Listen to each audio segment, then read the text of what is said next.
कीर्तनकाराची जबाबदारी. त्या त्या अभंगानुसार, त्या त्या प्रसंगानुसार, त्या त्यावेळी मग वेगवेगळ्या कथांचा उल्लेख त्यावेळी येतो. विठाला विठाला विठाला विठाला विठाला विठाली कवरा हरी विठाला ज्ञानदेव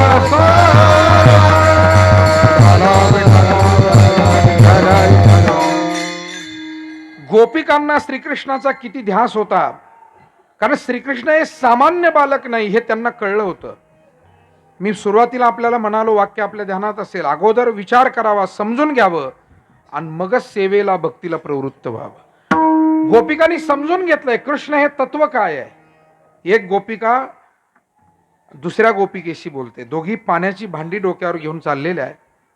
यमुनेवरून पाणी आपल्या घरी घेऊन जाताना दोन गृहिणी, दोन गोपिका एकमेकीशी बोलतायत आणि विषय कोणाचा आहे तर श्रीकृष्णाचा आहे. आणि कोण श्रीकृष्ण आहे ती एक गोपिका दुसरीला सांगते. एकी एकटाची असोनी एकला, एकटाची असोनी एकला, विश्वी विश्वाकार होनी आठेला, विश्वी विश्वाकार होनी आठेला, जया परिवो तैसाची गमाला, जया तरी हो तैसारी गमाला, नंद नंदन हा अचोल अंबुलावो, ऐसा लाघाविया माया सूत्रधारी, ऐसा लाघाविया माया सूत्रधारी, नंद नंदन हा अचोल अंबुलावो, ऐसा लाघाविया माया सूत्रधारी, ऐसा लाघाविया माया सूत्रधारी, एकी एकटाची असोनी सोनी एकला, विश्वी विश्वाकार होनी आठेला, विश्वाकार होनी आठेला, दया परिवो तैसाची गमाला, जया परियो तैसाची गमाला, नंद नंदन हा चोद गुलाबो, नंदन सोदा फुला, ऐसा लाघाविया माया सूत्रधारी, ऐसा लाघाविया माया सूत्रधारी, ऐसा लाघाविया माया सूत्रधारी, ऐसा लाघाविया माया सूत्रधारी.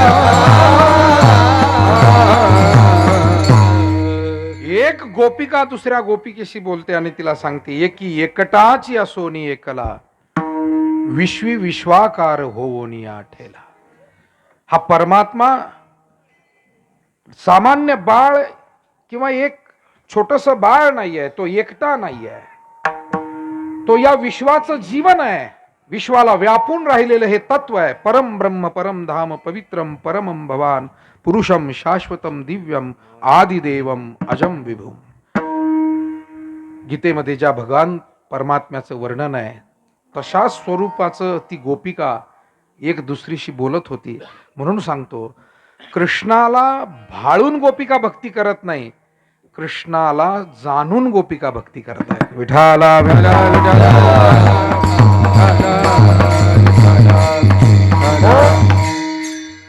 कृष्ण समजणं आणि गोपिका समजणं ही गोष्ट अत्यंत गहन आहे, गूढ आहे.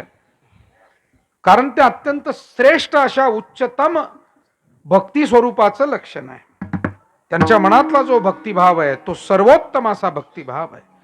आणि म्हणून त्या गोपिकांनी जर कृष्ण दिवसभरात कधी पाहिला नाही ना, त्यांना अस्वस्थ व्हायचं. मग काहीतरी निमित्त करायचं. घरात पाण्याची भांडी भरलेली असली तरी ती भरलेली भांडी रिकामी करून द्यायची आणि त्यांनी सासूबाईला विचारणा करायची, सासूबाई पाणी आणायला जाऊ का?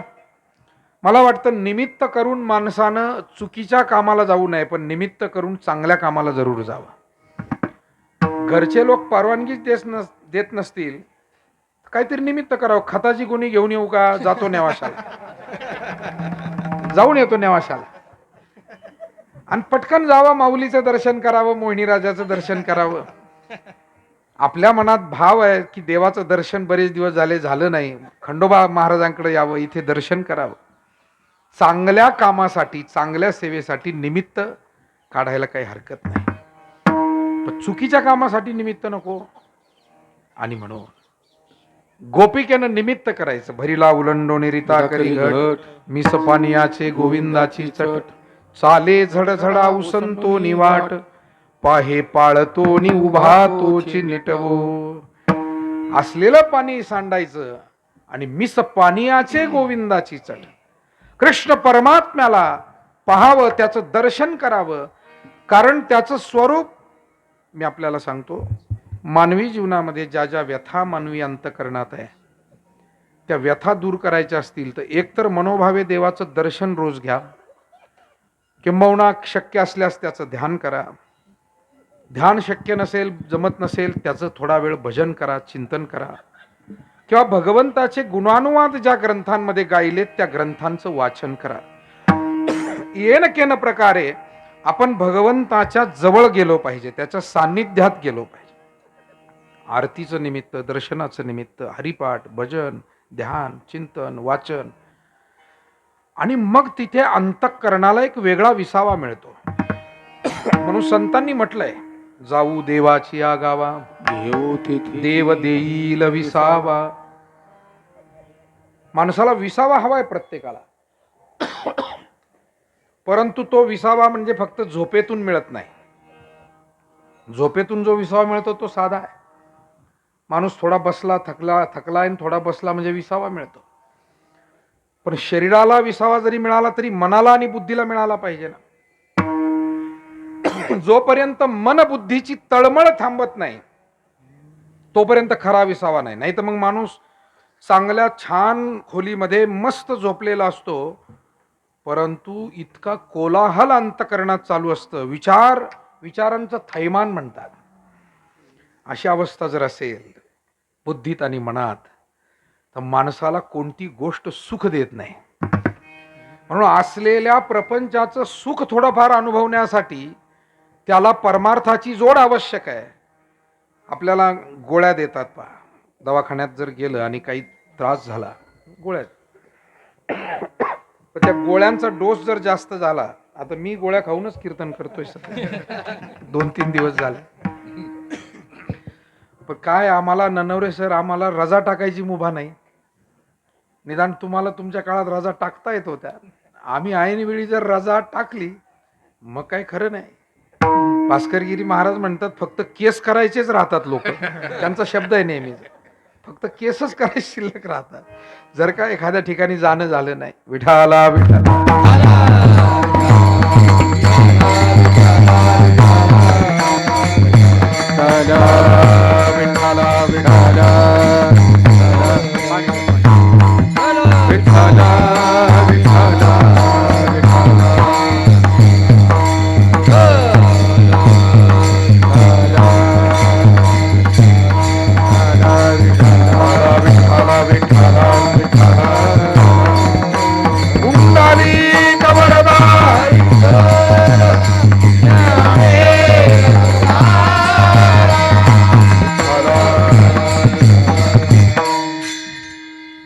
गोपिकांच्या मनातील जो भाव आहे तो इतका श्रेष्ठ भाव आहे.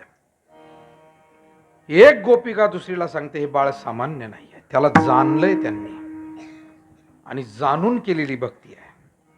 वारकरी पंथामध्ये महात्मे भोळ्या भावानं भक्ती करतात, पण अगोदर जाणतात आणि मग भोळा भाव धारण करतात.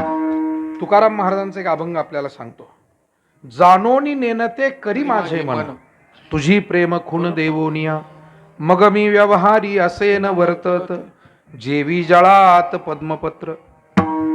महाराज म्हणाले, हे पांडुरंगा, आम्हाला नुसतं भोळसर ठेवू नको, आम्हाला अगोदर ज्ञान दे, जाणून घेऊ दे की ब्रह्म म्हणजे काय, माया म्हणजे काय, पंचतत्व म्हणजे काय, शरीर म्हणजे काय, जन्माला येणं म्हणजे काय, मृत्यू होणं म्हणजे काय, आत्मा परमात्म्याचा अंश असतो म्हणजे तो कसा.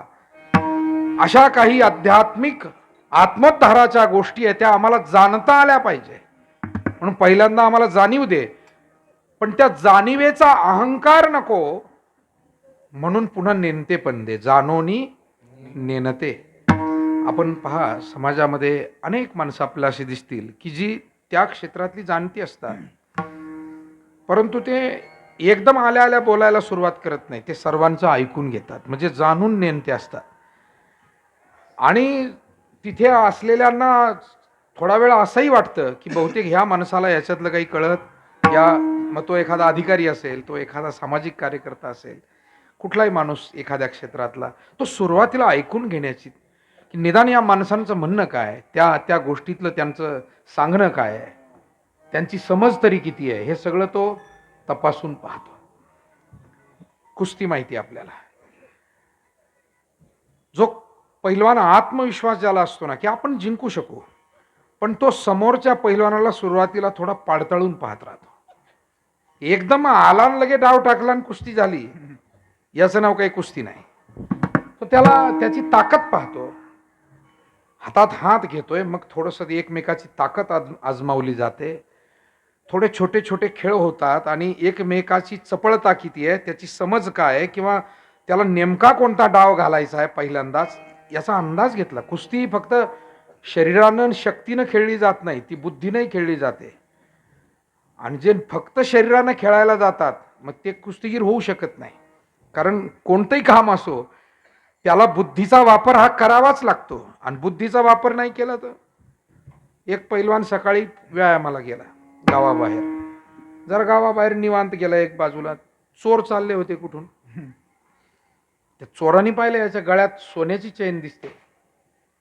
चोरांनी मोर्चा वळवला त्याच्याकडे, गेले न त्याला बदाबदा मारलं, त्याची चैन ती काढून घेतली आणि गेले निघून चोर. हा घरी आला तर ते सगळं कपडे फाटलेले वगैरे, ते हातापायाला लागलेलं, थोडंफार रक्त कुठून निघतंय. बापानं पाहिलं, आईनं पाहिलं, सगळ्यांनी पाहिलं. अरे झालं काय? काय नाही म्हणे, चोरांनी मला मारलं, सोन्याची चैन सुद्धा हिसकून नेली. अरे पण तू एवढा ताकदवान आहे की 4 जणांशी तू झटापट करू शकला असता, तुला मारलंच कसं चोराने? तो म्हणला, पण मी झटापट केलीच नाही त्यांच्याशी, त्यांनीच फक्त मला मारलं. मग तू का केली नाही? तो म्हणला, माझ्या कुस्तीची बिदागी 5,000 रुपये, मी फुकट का खेळू त्यांच्या?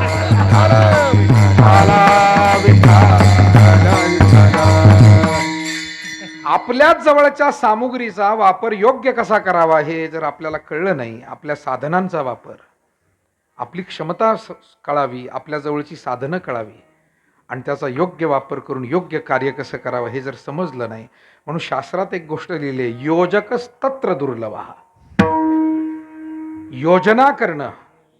छत्रपती शिवरायांच्या चरित्रामध्ये आपल्याला हे पाहायला मिळतं की माणसं मोजकी होती, शस्त्र मोजके होते, मावळे थोडेच होते, पण योजना परफेक्ट होती. आणि कोणी नेमकं काय करायचंय, कोणाचा नेमका उपयोग, कोण कोणतं काम नेमकं करू शकतो, आणि त्या जोरावरती स्वराज्य निर्माण झालं. विठाला विठाला विठाला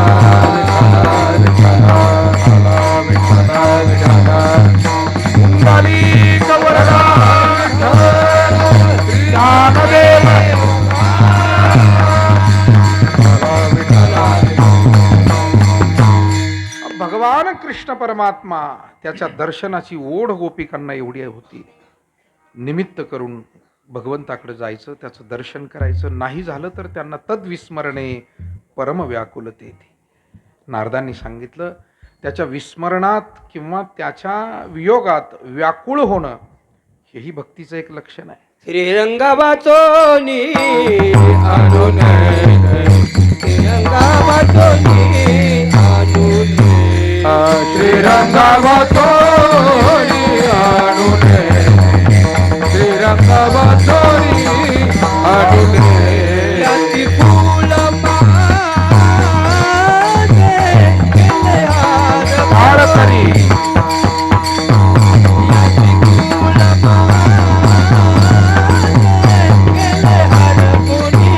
याची कुळ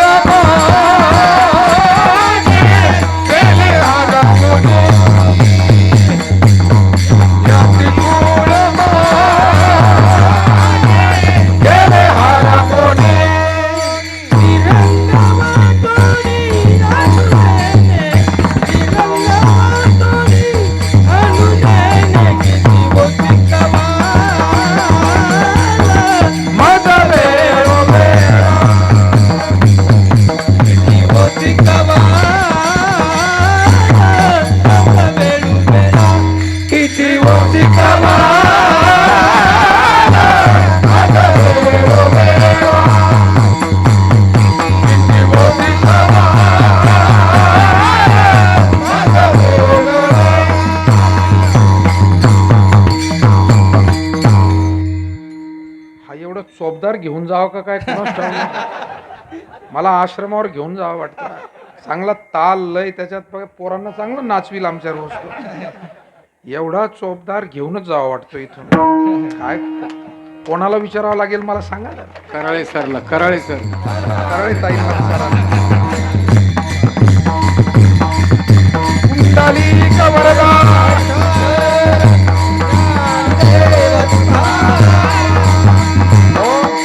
गोपिकांना आता घरात असो, बाहेर असो, कामात असो, कुठल्याही अवस्थेत असो, त्यांना श्रीकृष्णाचं सतत ध्यान लागलेलं होतं. सतत चिंतन त्या श्रीकृष्णाचं चालू होतं. कारण तो सामान्य नाही, तो परमात्मा आहे ना. आपलं भाग्य आहे की हा परमात्मा आपल्याला त्याचं दर्शन घडतंय, आपल्याला त्याची सेवा घडते, ही जाणीव त्यांना होती. अज्ञानातून केलेली भक्ती नाही आहे, ही सज्ञानपणाची विचारपूर्वक केलेली श्रेष्ठ भक्ती आहे. म्हणून यथाव्रज गोपिका नाम. मग त्या गोपिका त्यांचा जीवन व्यवहार कसा झाला होता, तर तो ध्यास लागल्यामुळं असं झालं.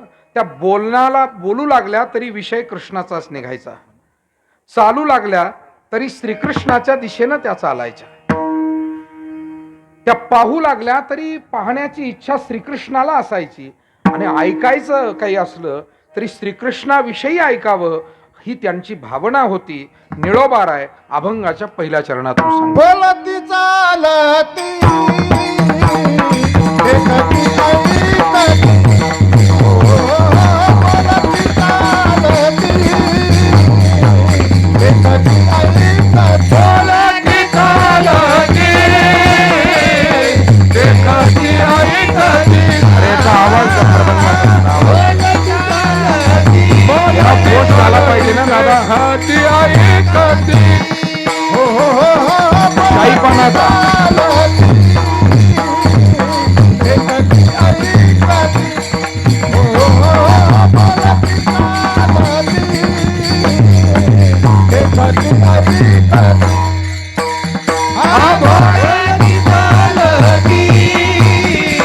देखती ऐकती. बोलती चालती देखती ऐकती. सर्वत्र श्रीपती सर्वत्र श्रीपती त्याचे दोषी. सासुरे माहेर सासू सासरा धीर. सासुरे माहेर सासू सासरा धीर.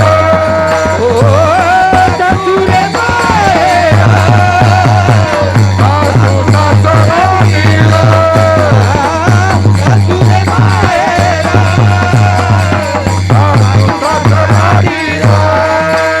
बोलती देखती ऐकती. सर्वत्र श्रीपती त्यांचे दोषी. सर्वत्र श्रीपती त्यांचे दोषी. बोलती चालती देखती ऐकती. सर्वत्र श्रीपती त्यांचे दोषी. सर्वत्र श्रीपती त्यांचे दोषी. त्यांचे दोषी. त्यांचे बोलती चालती देखती ऐकती, सर्वत्र श्रीपती त्यांचे दृष्टी. साधारण व्यवहारामध्ये सुद्धा एखाद्या विषयाचा ध्यास लागला की मनुष्य त्याच विषयी बोलतो, त्याच विषयी ऐकतो. मी पुण्याला जात असतो, माझा एक ओळखीचा वारकरी आहे, पण कधी गेलं ना तर तो ते जमिनीचे भाव, पैसे, अडके, सोनं नाणं याच विषयी बोलतो. मी एक दिवस त्याला म्हटलं, गड्या तू चांगला माणूस आहे, पण तरी सुद्धा मला असं वाटतं एखाद्या डॉक्टरकडे एकदा जाऊन ये. तो माझ्या जरा प्रेमाचा आहे म्हणून मी एवढं बोलू शकलो त्याला हक्कानं. किती वर्ष झाले मी तुझ्याकडे येतो आणि तू एवढंच बोलतो, कधी आला का तोच विषय काढतो. गुंठ्याचे भाव आमच्याकडे इतके आहे, त्याला ते ध्यासच लागून गेला. ते कारण काय झालं की पुणे शहर विस्तारतंय आणि खेडी गावं त्याच्यामध्ये जात आहेत, त्याच्यामुळे ते गुंठे, फ्लॅट, आमकं धमकं, देवाण घेवाण, ते व्यवहार, आणि ते त्याला सारखं त्याचं चिंतन लागून गेलं. मला असं वाटतं मनोविकार तज्ज्ञांच्या दृष्टीनं माणसं जर काहीच त्याला इतर सुचत नसेल आणि एखाद्याच विषयात, तर तो सुद्धा एक मनोविकार आहे, तो आजार आहे, आजारच आहे, आजाराचा एक प्रकार आहे. आणि म्हणून व्यर्थ विषयामध्ये इतकं माणसं गुंतून घेतात. मला हे सांगायचं उदाहरण यासाठी, व्यर्थ सामान्य विषय आहे. पण तरी सतत तेच बोलायचं आणि तेच सांगायचं. तुम्ही पहा, तुम्हाला काही मित्रांकडे गेल्यावर, पाहुण्यांकडे गेल्यावर हा अनुभव येईल. प्रत्येक वेळी ते तेच सांगतात आणि मग लक्षात घ्यायचं की हे 20% आजारी आहे, जास्त नाही पण किती, 20% आजारी आहे. विठाला विठ्ठल.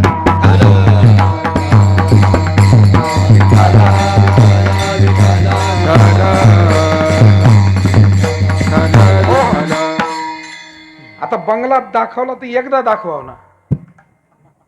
काही माणसांच्या हेही ध्यानात राहत नाही की मागच्या वेळेला ह्या माणसाला बंगला दाखवलेला आहे आपण. याचा अर्थ ते सतत तीच गोष्ट डोक्यात खेळत राहते, त्याच्या पलीकडे काही विचारच नाही, काही त्या बुद्धीला कामच नाही दुसरं.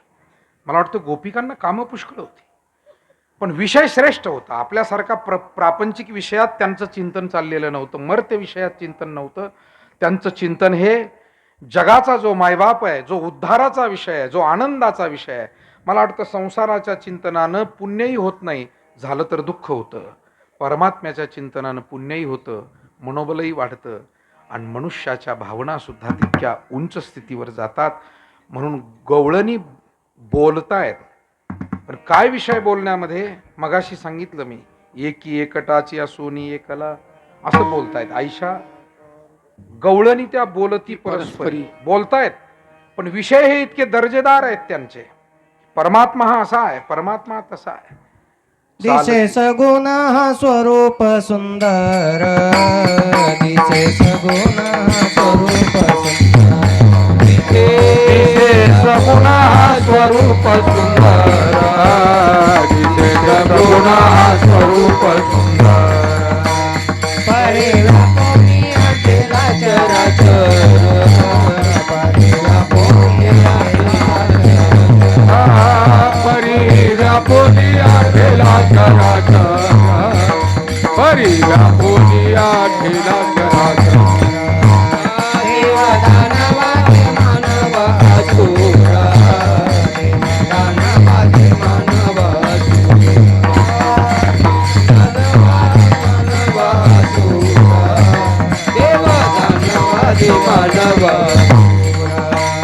यावे नागोरलाय सोनाय प्रदान पुरावो,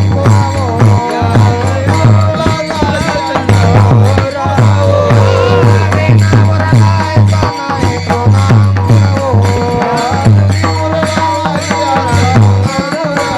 ऐशा गवळणी त्या बोलती परस्परी, ऐशा गवळणी त्या बोलती अनुवाद करी, गवळणी त्या अनुवाद करी, ऐशा गवळणी त्या अनुवाद करी, ऐशा गवळणी त्या अनुवाद करी, ऐशा गवळणी त्या अनुवाद करी, ऐशा गवळणी त्या अनुवाद करी, ऐशा गवळणी त्या अनुवाद करी.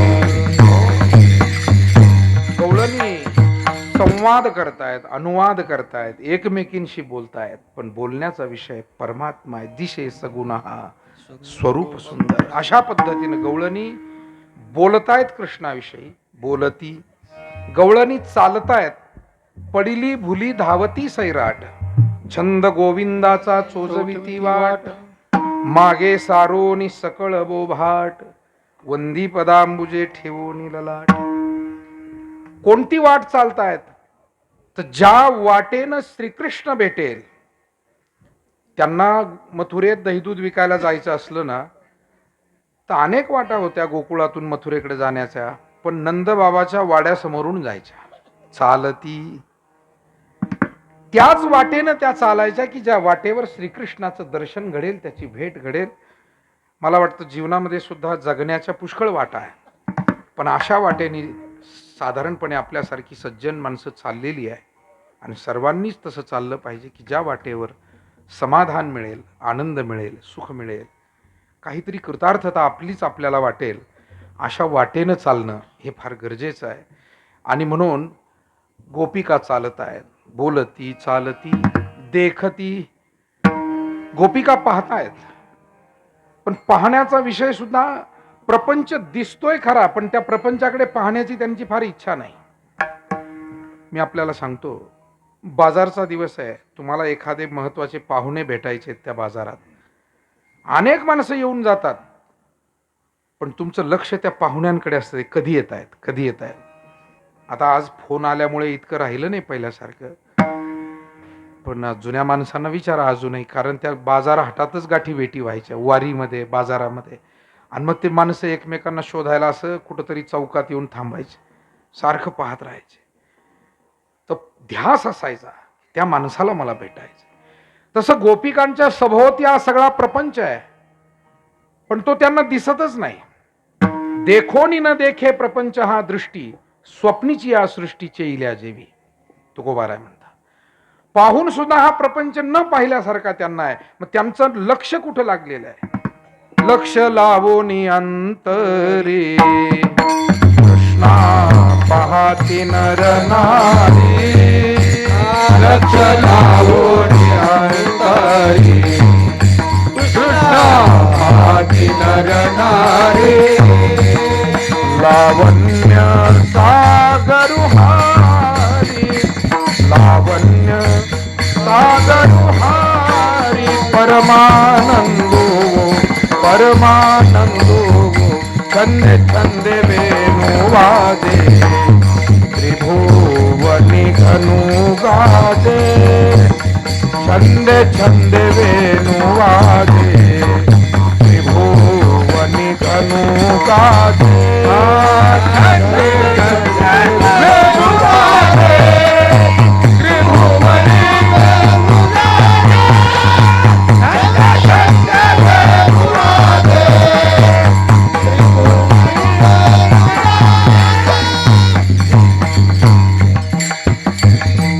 लक्ष लावोनी अंतरी कृष्णा पहाती नरनारी, लावण्य सागरू हरी परमानंदू.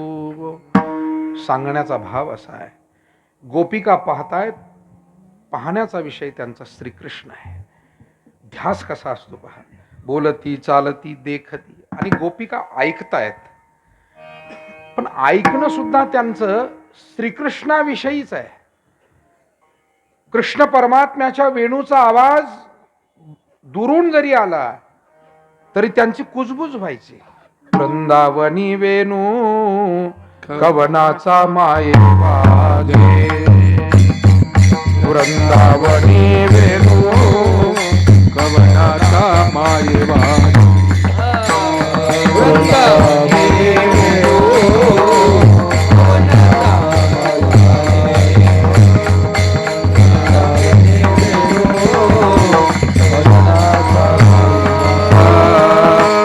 वृंदावनी वेणू कवनाचा मायवाजे, वृंदावनी वेणू कवनाचा मायवाजे, वृंदावनी वेणू कवनाचा मायवाजे, वृंदावनी वेणू कवनाचा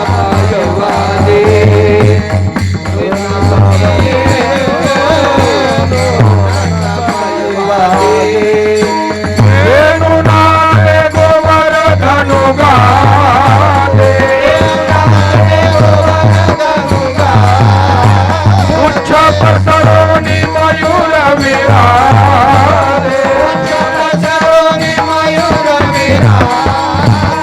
मज पाहता भासती यादवराजे, वो वृंदावनी वेणू कवनाचा मायवाजे, वृंदावनी वेणू कवनाचा मायवाजे, वृंदावनी वेणू कवनाचा मायवाजे, वृंदावनी वेणू कवनाचा मायवाजे.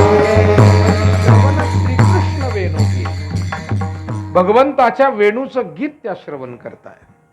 आणि म्हणून मला वाटतं की आपण म्हणतो ना, एखादा व्यावसायिक व्यवसायात यशस्वी झाला, एखादा शेतकरी आदर्श शेतकरी ठरला, एखादा विद्यार्थी कठीण परीक्षा देऊन विद्यार्थी मुलगा किंवा मुलगी उत्तम गुण मिळवून पास झाली, केव्हा घडतं? ज्यावेळेला असा ध्यास लागतो. म्हणून साधारणपणे व्यावहारिक कार्याचा सुद्धा असा ध्यास लागला की एक विशेष गोष्ट घडते, आणि भगवत कार्याचा तो ध्यास लागला की परमात्मा प्राप्ती निश्चित असते. आणि म्हणून गोपिकांना हा भगवत भक्तीचा ध्यास होता. सर्व क्रिया त्यांच्या परमात्ममय झाल्या होत्या. आत हरी बाहेर हरी, हरिणे घरी कोंडिले, हरिणे कामा घातला चिरा वित्तवरा. कधी कधी तर त्यांना सुचायचं नाही की आपण काय करतो त्या ध्यासामुळे. तुकाराम महाराजांच्याही जीवनात असं झालं. त्या भजनाच्या छंदामध्ये ते तल्लीन आहे, भगवंताच्या ध्यानामध्ये तल्लीन आहे. आणि अशा वेळेला जर कोणी त्यांना विचारलं की ते भलतंच उत्तर द्यायचे. महाराज भंडारा डोंगरावर एकदा असेच भजन करत होते. तल्लीन तद्रूप झालेले होते. वृक्षवल्ली आम्हा सोयरी वनचरे पक्षी सुस्वरे आळविती, असं त्यांचं ते भजन चाललेलं होतं. आणि त्या वेळेला कुणीतरी येऊन विचारलं, अहो बुवा कुठले तुम्ही, नाव काय तुमचं? महाराज तल्लीन होते भगवत भावनेमध्ये. त्यांनी सांगितलं, मी वासुदेव तत्वता कळो येईल विचारिता. लोक म्हणले, चला हे डोक्यात वेडा तुका विचार करी बडबड फार. जगाच्या दृष्टीनं श्रेष्ठ माणसं. मी आपल्याला सांगू, अनेक फिलॉसॉफर, अनेक तत्वज्ञानी लोकांना सुद्धा जगाने सुरुवातीला वेड ठरवलं. अनेक शास्त्रज्ञ सायंटिस्ट लोकांना सुद्धा जगाने सुरुवातीच्या काळात वेड ठरवलं. आणि संतांना सुद्धा. नामदेव महाराज ते म्हणतात, अहो गणगोत आम्हाला हसत होतं. गणाने गोत्रज सर्व हसताती मज, गेले याचे माणूस पण येणे सांडियली लाज.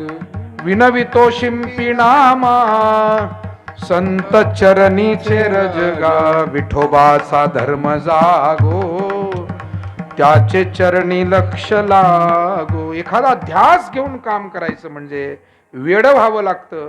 आणि एक वाक्य आपण अनेक विद्वानांच्या मुखातून ऐकत आलोय की वेडी माणसं इतिहास घडवत असतात. विठाला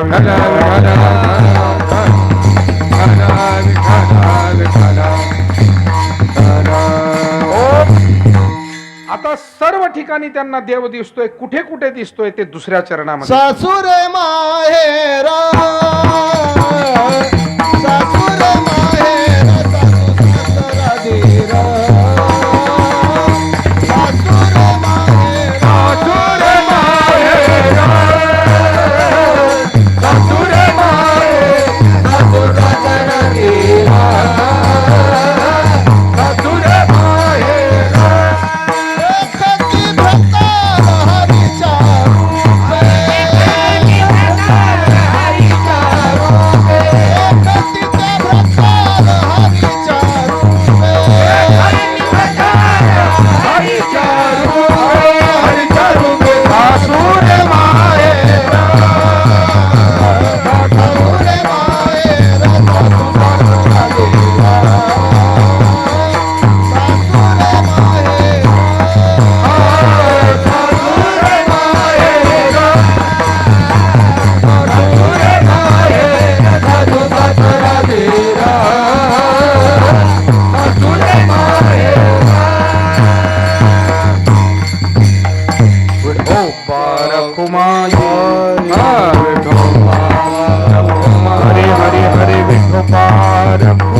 लोकांमध्येही 5 मिनिटांमध्ये निळोबारायांचं म्हणणं फार महत्वाचं आहे.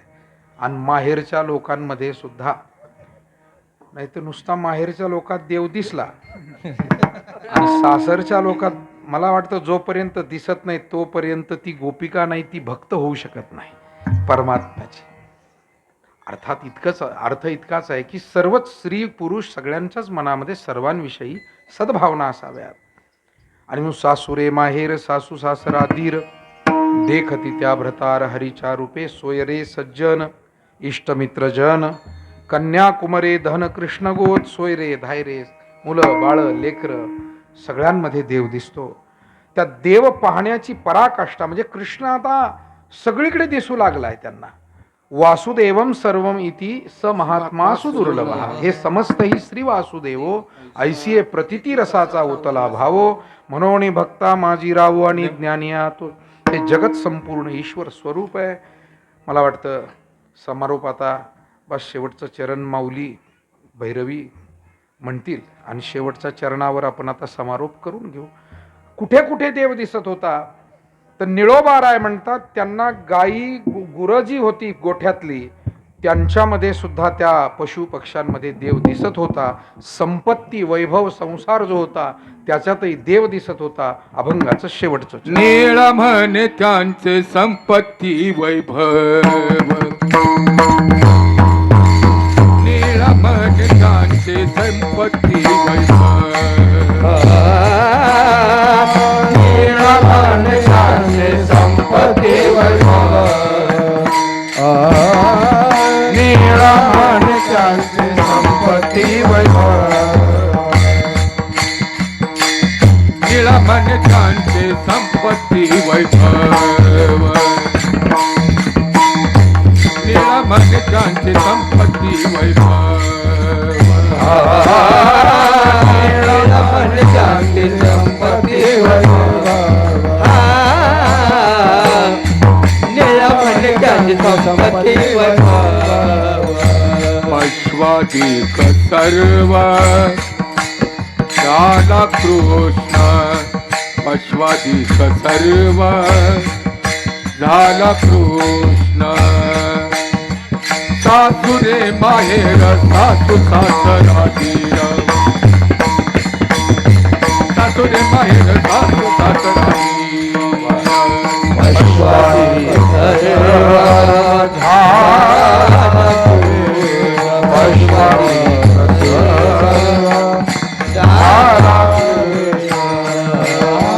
सासुरे माहेर सासू सासरा धीर, सासुरे माहेर सासू सासरा धीर, देखती भ्रतार हरीच्या रूपे,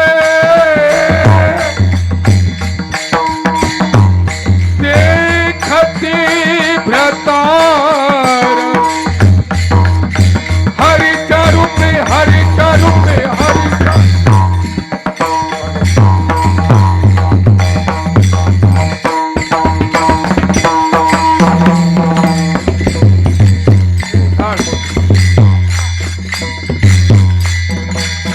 पुढे काम वाचला तुम्ही आले आवाज कमी झाला.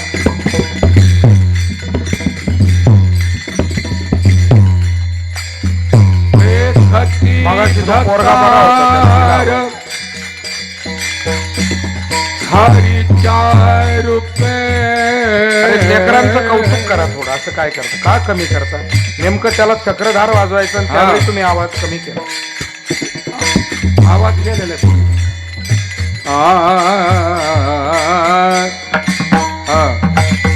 हरीच्या गोपे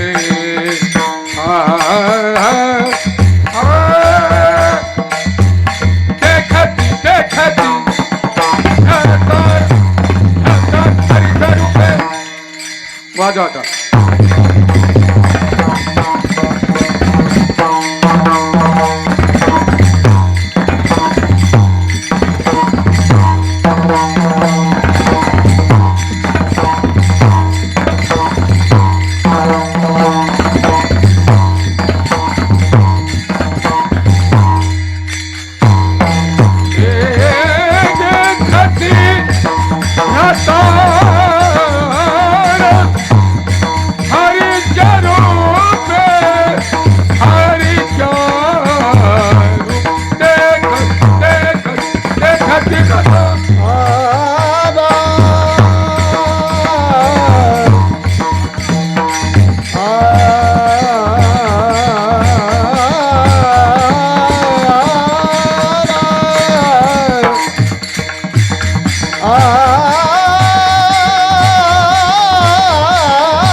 प्रकार हरिचा रूपे देखती प्रकार हरिचा रूपे देखती प्रकार हरिचा रूपे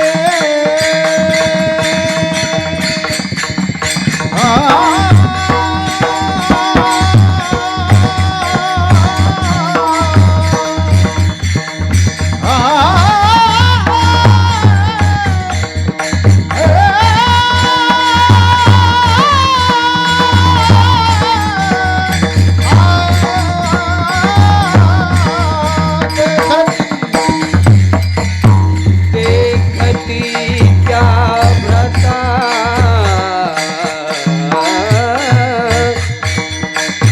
हरिचा रूपे हरिचा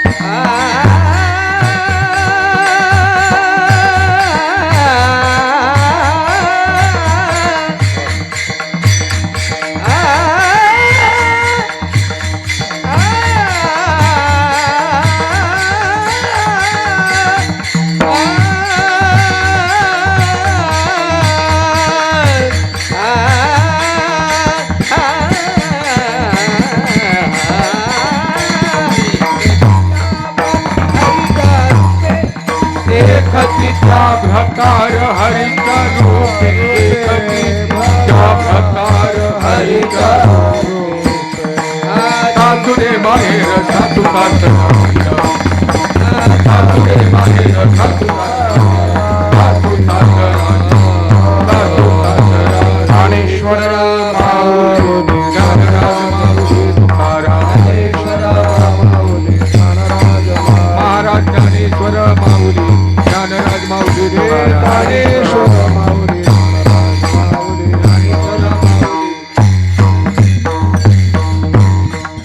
भगवान कृष्ण परमात्मा गोकुळामध्ये खेळला, रांगला, बागडला, अनेक प्रकारचं दिव्य चरित्र केलं. कधी कधी गोपिका आणि यशोदामाईची भांडणही झाली भगवान परमात्म्याच्या खोड्यांवरून. पण भगवान परमात्म्याच्या त्या बाललीला होत्या आणि त्यालाही पुढेही बहुत करणे आहे म्हणून त्यानं त्या खोड्या जाणीवपूर्वक केल्या. त्या खोड्यांमध्ये काही भक्तिभाव होता, काही अर्थ सामावलेला होता. आणि या पद्धतीनं मग गोपिका आता एकत्र आल्या आणि यशोदामाईला सांगितलं, यशोदे कृष्णाला सांगावे गोकुळी राहावे की जावे. ऐशी ऐकता गार्हाणी यशोदे नयनी आले पाणी. कृष्णा खोडी देटा कोणी एका जनार्दनी चरणी. ही गार्हाणी ऐकल्यानंतर यशोदामाईनं सांगितले, पहा आता तू उद्या रानात जा, गायी चारण्यासाठी जा. सर्व सवंगडी घेतले आणि रानामध्ये गायी चारत असतानाच यमुनेच्या वाळवंटात गोपाळांबरोबर नाना प्रकारचे खेळ सुरू झाले. विटी, दांडू, चेंडू, लगोरी, सर्व खेळ होत असताना एक गोपाळ पुढे आला. खांदी भार पोटी भूक काय खेळायाचे सर्वांची शिदोरी एकत्र केली आणि कोणताही भेद न करता हा काला भगवंतानं सर्वांना दिला. वारकरी संप्रदायाचं या विचारधारेचं महत्त्व काय, तर सर्व जाती धर्मातील लहान थोर आबाल वृद्धांना समान लेखनं आणि समरूपानं एकत्र येऊन हा भक्तिभावाचा आनंद घेणं हे या संप्रदायाचं वैशिष्ट्य आहे. आणि हाच काला आहे. हा काला भगवंतानं सर्व गोपाळांना दिला. काल्याचा प्रसंग पाहू, कार्यक्रमाचा समारोप आणि पुढे काही सूचना कार्यकर्ते मंडळींना करायच्या. अयोध्येमध्ये 22 जानेवारीला जी काही मूर्ती स्थापना भगवान प्रभू रामचंद्रांची होणार आहे, त्यांचा मंगल कलश तो आला होता आणि त्याच्या पूजेचा कार्यक्रम झाला. आणि त्यावेळी सर्व संत महात्म्यांच्या द्वारा गुरुवारे भास्करगिरीजी महाराजांनी उपस्थित जेवढे संत होते सर्वांनी असं सांगितलं आहे की 22 तारखेला 22 जानेवारी, बरं आता ही डिसेंबर जाईल त्याच्यानंतर पुढे 22 जानेवारी, एक महिन्यानंतर, त्या 22 जानेवारीला प्रभू रामचंद्रांच्या मूर्तीची प्राणप्रतिष्ठा अयोध्येत होणार आहे. सर्वांना अयोध्येत येता येईल असं नाही, पण आपापल्या गल्लीमध्ये, आपापल्या गावामध्ये, आपापल्या वाडी वस्तीवर तिथं भजन करा, एकत्र या. सगळ्यांनी, सगळ्या माता भगिनी आणि पुरुष मंडळींना विनंती आहे, 22 जानेवारीला भगवान येत आहेत आणि यापेक्षा मोठा आनंदाचा क्षण नाही. त्याच्यामुळे गुढी उभारायची किंवा ध्वज आपल्या घरावर लावायचा, गुढी किंवा ध्वज आपल्या घरावरती सगळ्यांनी लावायचा. त्या दिवशी रामाची प्रतिमा आणून आपल्या घरामध्ये रामाच्या प्रतिमेचं पूजन करायचं, नैवेद्य दाखवायचा आणि आपल्याला करता येईल ते भजन करा, नामस्मरण करा, पूजन करा. गावात प्रत्येक मिरवणूक काढता आल्यास अधिक चांगलं. त्यावेळेला प्रभू रामाच्या प्रतिमेची मिरवणूक करता येईल आणि अशा पद्धतीनं आपल्याला राम प्रभूंच्या त्या प्राणप्रतिष्ठेचा सोहळा प्रत्येक घरोघर, प्रत्येक गावोगाव, प्रत्येक शहरामध्ये तो साजरा करायचा आहे आणि आपल्या सहभागानं तो सोहळा भव्य दिव्य होईल अशी अपेक्षा या निमित्तानं व्यक्त करतो. भगवान कृष्ण परमात्म्यानं जो काला दिला त्याचं वर्णन संत महात्म्यांनी जे केले. खडकी सोडियल्या मोठा आजीचा दही काला गोमटा, घ्यारे घ्यारे दही भाता महादे तो पंढरीनाथ, मुदा घेऊन या करी पेंद्या वाटी तो शिदोरी, भानुदास गीती गात प्रसाद देतो पंढरीनाथ. पुंडलिक वरदा हरी विठ्ठल श्री ज्ञानदेव तुकाराम गोपाल कृष्ण भगवान की जय. नमः पार्वती पदे हर हर येळकोट जय येळकोट. मल्हार. बोल सदानंदाचा जय शिंकेला रे दुरे होतो ठिकाणी तुम्ही वारे तोही कडे मुका पसरो आवातीच्या धारा या रे दोहीचा तुम्ही भावे दोही कडे तुक तुका म्हणे हाती तुका आणि कवले तुम्ही वारे तोही कडे मुका पसरो कंठे धरिला कृष्णा मले अवघा जय प्रकाश काला वाटोरे कामेका वैष्णवनिका बोलिया ब्रह्मानिका उत्तम लोकाला काला वाटोरे कामेका वैष्णविका तुका म्हणे तू मंडळे आम्ही बळी काला वाटोरे कामेका वैष्णविका बोलिलेले पुरे देवा पराध महाराज आडाले विचारिला धिकार मिया पुरा क्षमा पराध महाराज तुम्ही तुका म्हणे ज्ञानेश्वरा माया क्षमा पराध महाराज तुम्ही ज्ञानदेव तुकाराम ज्ञानदेव तुका झाले समाधान म्हणजे धरी चरण आता उठावे से मनाए पूर्वाधिक म्हणे पिता आता उठावे से मनाए म्हणे भोग गेला आता उठावे से मनाए माझी करोनी आरती चक्र पाणी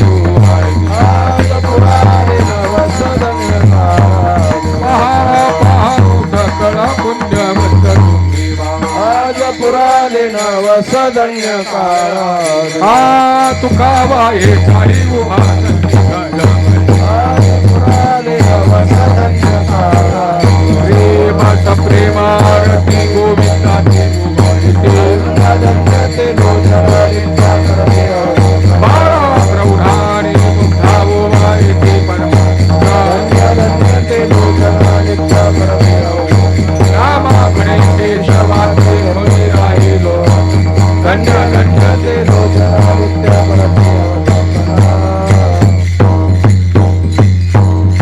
अठ्ठावीस विटेवरी उभा मांगिर कुमारी कुंडली येते परब्रह्मा जय देव जय देव जय पांडुरंगा कुमारी वल्लभा तुळशी माळा करडे उंचकी असे पितांबर देव सुभरा नित्य भेटी करुणा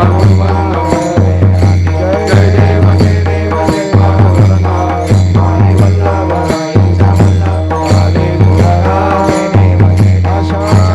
कार्तिकी भक्त जनेती चंद्रभागे माझी दर्शने केशवाची नाम तो भालो जय देव जय पांडुरंगा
गणवतीला चरण डोळ्याने पाहिलं रूप तुझे दिवे आनंद आनंद पूजन हलवाय जय जय विठाल रखमाई गोपाळ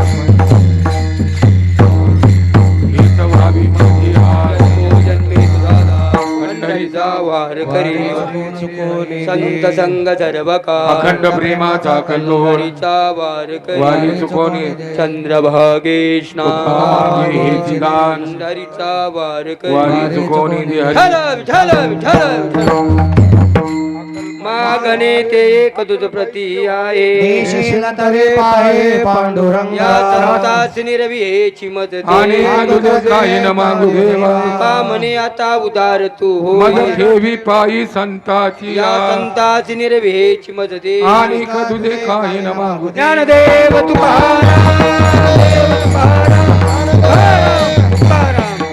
काय प्रसादाची वाट घ्यावी धोनी आता झालो एक सवास